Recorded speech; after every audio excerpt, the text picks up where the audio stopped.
آپ اپنی آواز کو پروفیشنل کیسے بنا سکتے ہیں۔ آپ کا اگر چینل وائس چینل ہے، آپ خود ظاہر نہیں ہوتے ہیں، آپ کا وائس چینل ہے، کسی بہن نے بنایا ہے، اپنی آواز کو پروفیشنل بنانا چاہتی ہے، تو میں اس ویڈیو میں آپ کو اپنی وائس پروفیشنل بنانے کا طریقہ سکھاؤں گا۔ اگر قرآن پاک کی ویڈیو ہے، اس کی آڈیو کو پروفیشنل کیسے بنانا ہے۔ اگر نعت کا آپ کا چینل ہے، اس کی آڈیو کو آپ نے پروفیشنل کیسے بنانا ہے، یہی طریقہ میں آپ کو سکھاؤں گا۔ آپ کا ٹائم ویسٹ کے بغیر موبائل کی اسکرین پہ چلتے ہیں، لیکن اس سے پہلے میری آپ سے ریکویسٹ یہ ہے کہ اگر آپ نے ہمارے چینل کو سبسکرائب نہیں کیا تو کیوں نہیں کیا، ہمارے چینل کو سبسکرائب کریں اور گھنٹی کے بٹن کو لازمی دبائیں تاکہ ہماری آنے والی ہر نئی ویڈیو سب سے پہلے آپ تک پہنچتی رہے۔ دوستو، سب سے پہلے آپ نے اس ایپ کو اوپن کر لینا ہے۔ اگر آپ کے پاس نہیں ہے تو آپ اس کو پلے اسٹور سے آسانی سے ڈاؤن لوڈ کر سکتے ہیں۔ اس کو آپ نے اوپن کرنا ہے۔ ہو سکتا ہے کہ پہلے آپ نے اس کو استعمال کیا ہو، لیکن جو سیٹنگ آج میں آپ کو بتانے والا ہوں وہ پہلے آپ کو کسی نے نہیں بتائی ہوگی۔ سب سے پہلے آپ نے ایسا کرنا ہے، 3 ڈاٹس پہ آپ نے کلک کرنا ہے۔ کلک کرنے کے بعد آپ نے سیٹنگ کو اوپن کر لینا ہے۔ اوپن کرنے کے بعد اس کو آپ نے، یہ آپ کا آف ہوگا، آپ نے اس کو آن کر دینا ہے۔ آن کرنے کے بعد نیچے آ جانا ہے، ریکارڈ بٹن پہ آپ نے کلک کرنا ہے۔ یہاں ٹیپ ٹو ریکارڈ پہ آپ نے کلک کر دینا ہے۔ کلک کرنے کے بعد آپ نے نیچے آ جانا ہے، والیوم آپ نے 40 کر لینا ہے، زیادہ بھی نہیں کرنا کم بھی نہیں کرنا، آپ نے والیوم کو 40 پہ کر لینا ہے۔ کرنے کے بعد آپ نے نیچے آ جانا ہے۔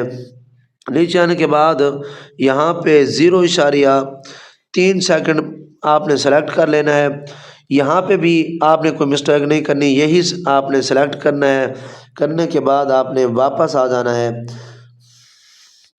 اب میں آپ کو ریکارڈ کر کے دکھا دیتا ہوں کہ ہماری آڈیو کیسے بنتی ہے۔ دوستو، میں آپ کو پلے کر کے دکھا دیتا ہوں۔ قل هو اللہ احد اللہ الصمد لم یلد ولم یولد ولم یکن له کفوا احد۔ اب میں آپ کو نعت کی پروفیشنل آڈیو بنا کے سنا دیتا ہوں۔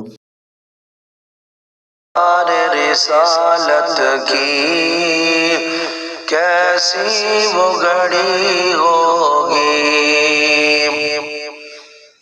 تو دوستو، آپ دیکھ سکتے ہیں کتنی ہی پروفیشنل طریقے سے اس کو بھی آپ نے اگر سیو کرنا ہے تو آپ نے یہاں سٹار پہ کلک کرنا ہے، 3 ڈاٹس پہ آپ نے کلک کرنا ہے اور ریکارڈنگز کو آپ نے سلیکٹ کر لینا ہے۔ یہاں پہ آپ نے اس کو سلیکٹ کرنا ہے جو ابھی آپ نے ریکارڈنگ کی ہے، اپنی آڈیو کو سیو کر لینا ہے تو یہ آپ کی گیلری میں چلی جائے گی۔ تو اس طریقے سے آپ بھی اپنی پروفیشنل آڈیو ریکارڈ کر کے یوٹیوب پہ اپلوڈ کر سکتے ہیں۔ اس طرح سے آپ کا چینل بھی بہت جلدی مونیٹائز ہو جائے گا۔ جو بھی آپ ویڈیو بناتے ہیں، چاہے اسلامک بناتے ہیں یا پھر قرآن پاک کی بناتے ہیں، تو اس کے لیے ضروری ہے کہ آپ کی آڈیو پروفیشنل ہونی چاہیے۔ امید کرتا ہوں آج کی ویڈیو آپ کو سمجھ آئی ہوگی۔ اگر ویڈیو سمجھ آئی ہے تو ویڈیو کو لائک کر دیں، پیارا سا کمنٹ کر دیں۔ ملتے ہیں نیکسٹ ویڈیو میں، تب تک کے لیے آپ اپنا خیال رکھیے گا۔ خدا حافظ۔